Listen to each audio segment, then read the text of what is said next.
بختیار اگر اصرار به رفتن شاهنشاه بکند، هم مملکت می رود و هم بختیار می رود و هم ایران می رود و هم ایران می رود. ما همین اینها را از بین خواهیم. دیکتاتوری عمامه بدتر از دیکتاتوری کلان.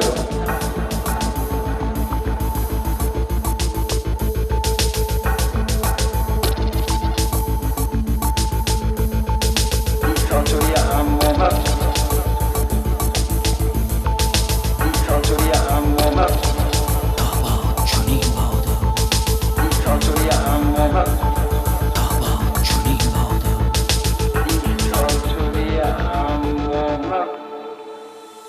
ملت به خیابان شد تا با چنین بادا، صد مزرعه ویران شد تا با چنین بادا، چشم همه گریان شد چون یک دفعه ارزان شد، هر مدرسه زندان شد تا با چنین بادا، شب عربده باران شد، شب نام فراوان شد، نان زامن دندان شد تا با چنین بادا، تا با چنین بادا.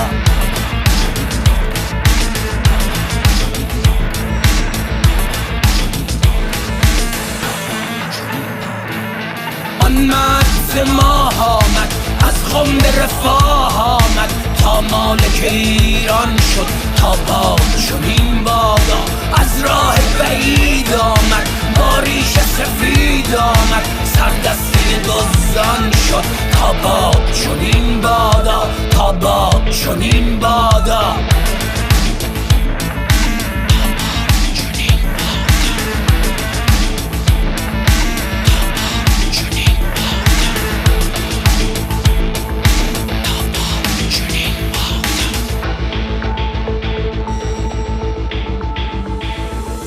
تن سفره گرگان شد، سگ صاحب چوپان شد، زبرم آسان شد تا با چنین بادا، یک مفتی بی ارتش با سرقت یک جنبش، مرد یک میدان شد تا با چنین بادا، 10 نسل پریشان شد، تکرار شد و آن شد، این نقطه پایان شد تا با چنین بادا، تا با چنین بادا.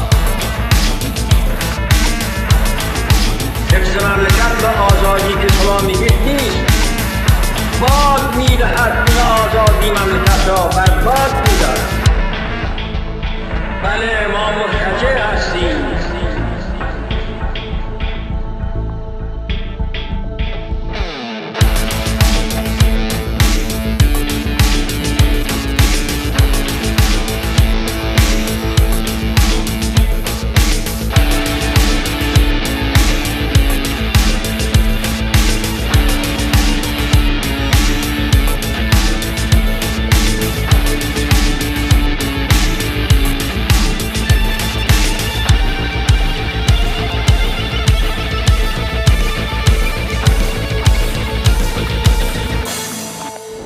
بگید چه احساسی میکنید از برگشت به ایران؟